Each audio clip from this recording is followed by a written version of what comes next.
Hello friends, welcome to literature treasure. और आज हम डिस्कस करने वाले हैं एक पोएम जिसका नाम है गो and catch a falling star, जिसे लिखा है जॉन डन ने।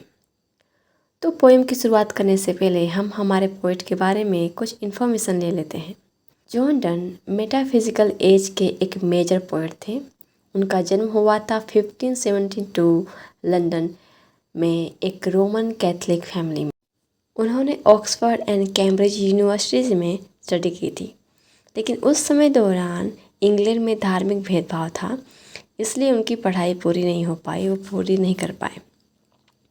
उन्होंने अपने शुरुआती जीवन में जो पोएम्स लिखे उनके थीम थे love, relationship and human desire. और उनकी सारी पोएम अलग थीं क्योंकि वे आम बातों को समझाने के लिए नई और अनोखी तुलनाओं का प्रयोग करते थे। इनसे उनकी कविताएं बौद्धिक और रोचक बन जाती थीं। जीवन के बाद के वर्षों में वे धर्म की तरफ मुड़ गए और एक धार्मिक पद पर कार्य करने लगे। इसके बाद उनकी कविताओं में ईश्वर, आत्मा, मृत्यु और गंभीर विषय दिखाई देने लगे। हमारे पोएट ने अपनी कविताएं को केवल भावनाओं तक सीमित नहीं रखा, बल्कि उसे सोचने और समझने की चीज़ बनाया। इसी कारण उन्हें आज भी एक महान कवि माना जाता है। तो चलिए लाइन बाय लाइन इस कविता को समझने की कोशिश करते हैं। Go and catch a falling star, जाओ गिरते हुए तारे को पकड़ के दिखाओ।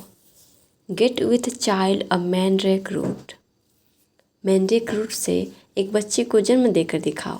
Tell me where all past years are, बताओ कि बीते हुए साल कहाँ चले गए। और who cleft the devil's foot, या शैतान के पैर को किसने काटा। Teach me to hear mermaid singing, मुझे सिखाओ कि जल परियों का गाना कैसे सुना जाता है। और to keep off envy stinging, या मुझे सिखाओ कि कोई ईर्ष्या के डंक से कैसे बच पाएगा, कैसे बचा जा सकता है। And find what wind serve to advance an honest mind, और ये पता लगाओ कि ऐसी कौन सी हवा है जो किसी ईमानदार व्यक्ति के विचारों को आगे बढ़ाती है। पहले स्टांजा में कवि हमें ऐसे काम गिनाते हैं जो पूरा नहीं हो सकता। वो कहते हैं कि गिरते हुए तारे को पकड़ो, एक पौधे से बच्चे को जन्म देकर दिखाओ, ढूंढ कर लाओ कि वो बीते हुए साल कहाँ गए, या फिर ये बताओ कि जलपरियों के गीत कैसे सुना जा सकता है, या कोई मनुष्य ईर्ष्या से कैसे बच सकता है। ये बातें काल्पनिक और असंभव है। कवि ऐसा क्यों कहते हैं?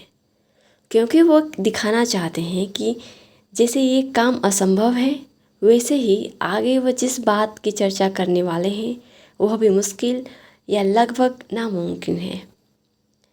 वो हमें सिखाना चाहते हैं, समझाना चाहते हैं और तैयार करना चाहते हैं कि कुछ इच्छाएं सिर्फ काल्पनिक होती हैं, हकीकत नहीं। If thou best born to strange sights, अगर तुम अजीब अजीब चीज़ें देखने के लिए पैदा हुए हो।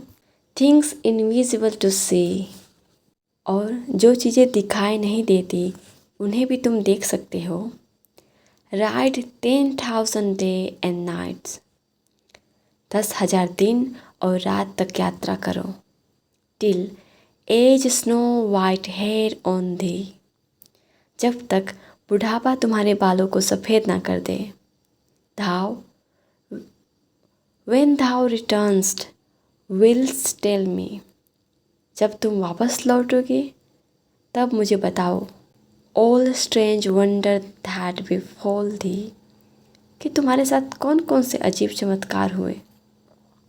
एंड स्वेयर, और कसम खाकर कहना। Nowhere lives a woman true and fair, कि कहीं भी ऐसी कोई स्त्री नहीं है जो सुंदर भी हो और सच्ची भी हो। दूसरे स्टांजे में पोएट कहते हैं कि मान लो कोई व्यक्ति पूरी दुनिया घूम आए, अजीब अजीब चीज़ें देख ले और लंबे समय तक यात्रा करे, वो एकदम बूढ़ा होकर लौटे। कवि कहते हैं कि वो व्यक्ति चाहे कितना भी घूम ले, वह यह नहीं कह सकता कि उसने कभी कोई ऐसी स्त्री मिली है या देखी है जो सुंदर भी हो और सच्ची यानी वफादार हो। यहाँ कविता यहाँ कवि स्त्रियों पर सीधा आरोप नहीं लगाते बल्कि उस समय के सोच अनुसार व्यंग करते हैं। If thou findest one, let me know। अगर तुम्हें कोई ऐसी मिल जाए तो मुझे बताना। Such a pilgrimage very sweet। ये खोज बहुत ही सुखद होगी। Yet do not, I would not go। लेकिन मैं खुद वहाँ नहीं जाऊँगा। Though at next door we might meet। चाहे वो मेरे पड़ोसी ही क्यों ना हो। Though she were true when you met her। मान लो जब तुम मुझसे मिले तब वो वफादार हो, सच्ची हो। And last till you write your letter। और जब तक तुमने मुझे ये लेटर लिखा, ये पत्र लिखा। Yet she, तब तक वो will be false ere I come to 2 or 3। मेरे पहुंचने से पहले ही वो 2-3 लोगों से बेवफा हो चुकी होगी। तीसरे स्टांजा में कवि कहते हैं कि मान लो किसी चमत्कार से एक ऐसी स्त्री मिल भी जाए जो सुंदर भी हो और सच्ची भी, लेकिन फिर भी कभी उससे पे पूरा भरोसा नहीं करेंगे, वो उससे मिलने नहीं जाएंगे। वो कहते हैं कि अगर कोई व्यक्ति को उस स्त्री के बारे में पत्र लिखकर बताए तो पत्र कवि तक पहुंचने तक वो स्त्री 2-3 लोगों को धोखा दे चुकी होगी, 2-3 लोगों से बेवफाई कर चुकी होगी। यह कविता उस समय की पुरुष प्रधान सोच को दिखाती है। Thank you so much for watching.